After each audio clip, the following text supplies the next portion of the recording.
No problem. So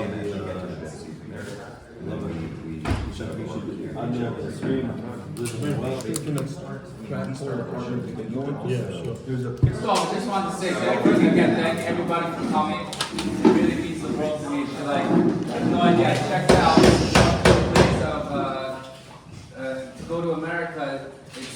I'm sure we all can relate to this on some level, or wherever, England, but most everyone else, America, at whatever level it was. But for me, it's a very familiar place, and there's a lot. I have family there still, a lot of friends there still, and it really, it's a crazy exercise of going there and like slipping back into familiarity, and then like, in a certain sense, you just can't relate to what's going on here, but you deeply can relate to it without physically being here. And I've had a lot of conversations with friends of mine over there just about, being over here. And one thing that became very apparent to me is trying to relate everything that goes on in Israel.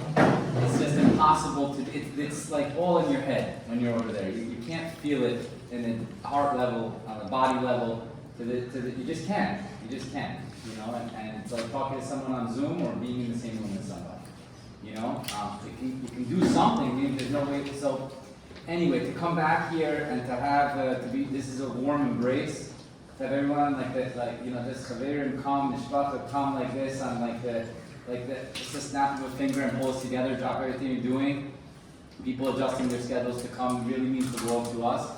And I'm really so touched by that. So thank you all for coming in a very deep and meaningful way. I just want to say a quick Torah quickly.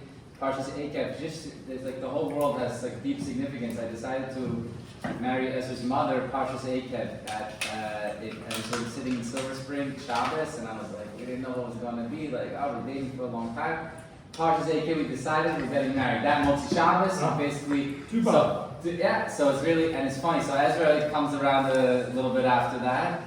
And, this is his bar mitzvah parsha. And actually this year falls out exactly the year that his birthday was Shabbos Nagel, which he went to labor.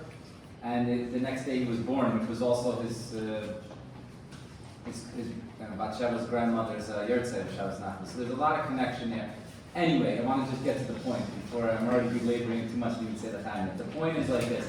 Eikev, as the Rashi says, and Ezra says an interesting thing that, he goes on over there talking about how you can't sort of make a distinction between a big mitzvah and a small mitzvah, right? You can't say, well, it's more important to put tefillin on, and I guess in halacha there are cases where you have to decide if you only have time, but the idea is, don't go around judging saying, I put tefillin on, but I'm not going to go visit people who are sick or help the almana. Don't choose when you're doing mitzvahs which is more important, which is bigger in your eyes or lighter in your eyes. It's not, a mitzvah is a mitzvah from Hashem, and they're all, in a certain sense, they all have a quality or an aspect of having an equality to them. It's a Devar Hashem, it's a mitzvah from Hashem, and we can't prioritize in saying this is more important or less important.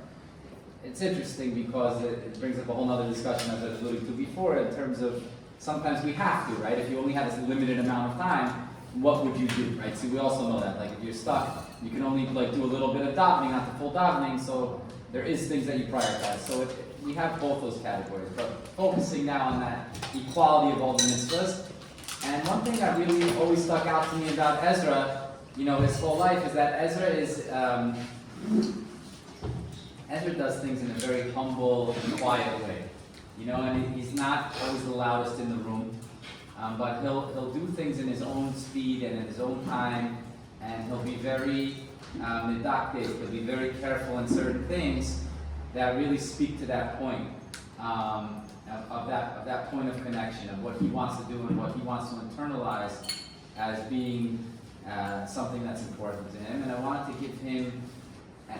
tie it into one thing and then give him a bracha. I wanted to tie it in also in a zman of nechama right now, right? Shabbos Nachmu, and now we're in the time of Nechama, in which Klal Yisrael we're getting consoled, and we surely can use it more than ever. Could be the biggest time of Nechama that we've ever experienced as a nation. And I heard just a quick thing. I was trying to scramble to say something this morning. I heard this quick thing from Joey Rosenfeld. He just had this little piece I put on about, he was speaking from last week, which I was not, but he said this really fascinating thing is that the whole idea of nechama is a switch of mindset. It's a total switch of mindset. Is a switch from feeling that pain or feeling the suffering or feeling the loss to feeling being consoled, that embrace. And for me, it's very, very special that bar mitzvah comes out this time of year, because that's really what the notion of a bar mitzvah is in some levels, a total switch of mindset in terms of how we move forward and in what was before. But I think also for Klal Yisrael, for Am Yisrael right now, we're in a place where we can look out and we can see one thing, right? When we're in like a derech teva sort of mindset, we can look sometimes feeling a little bit uncertain or unsure or whatever it may be, but the nechama really is a flip of the switch. And realizing that there's a big embrace going on. We don't always feel it, we don't always see it, but I think that's the message of these weeks leading up to Elul and Rosh Hashanah, is that it's there. Is that we're being held. And you don't always know it.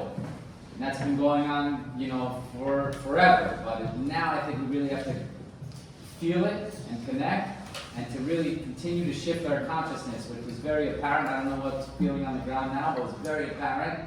There was something in the air, right? And I hope it's still in the air, and I think it's incumbent upon us to not let that flame go out in ourselves, meaning it's there regardless, meaning the flame of being able to perceive the nechama in everything that, in the world that we live in the times that we live in.